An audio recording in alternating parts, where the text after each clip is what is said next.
James 1, NIV.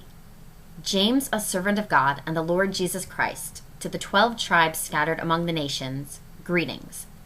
Consider it pure joy, my brothers and sisters, whenever you face trials of many kinds, because you know that the testing of your faith produces perseverance. Let perseverance finish its work so that you may be mature and complete, not lacking anything. If any of you lacks wisdom, you should ask God, who gives generously to all without finding fault, and it will be given to you. But when you ask, you must believe and not doubt, because the one who doubts is like a wave of the sea, blown and tossed by the wind. That person should not expect to receive anything from the Lord. Such a person is double-minded and unstable in all they do. Believers in humble circumstances ought to take pride in their high position, but the rich should take pride in their humiliation, since they will pass away like a wildflower. For the sun rises with scorching heat and withers the plant. Its blossom falls and its beauty is destroyed. In the same way, the rich will fade away even while they go about their business. Blessed is the one who perseveres under trial, because, having stood the test, that person will receive the crown of life that the Lord has promised to those who love him.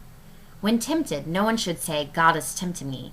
For God cannot be tempted by evil, nor does he tempt anyone. But each person is tempted when they are dragged away by their own evil desire and enticed. Then, after desire has conceived, it gives birth to sin, and sin, when it is full grown, gives birth to death. Don't be deceived, my dear brothers and sisters. Every good and perfect gift is from above, coming down from the Father of the heavenly lights, who does not change like shifting shadows. He chose to give us birth through the word of truth, that we might be the kind of first fruits of all he created. My dear brothers and sisters, take note of this. Everyone should be quick to listen, slow to speak, and slow to become angry, because human anger does not produce the righteousness that God desires. Therefore, get rid of all moral filth and the evil that is so prevalent, and humbly accept the word planted in you, which can save you. Do not merely listen to the word and so deceive yourselves.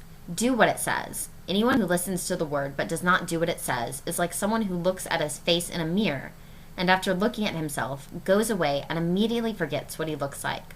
But whoever looks intently into the perfect law that gives freedom and continues in it, not forgetting what they have heard but doing it, they will be blessed in what they do. Those who consider themselves religious and yet do not keep a tight rein on their tongues deceive themselves, and their religion is worthless.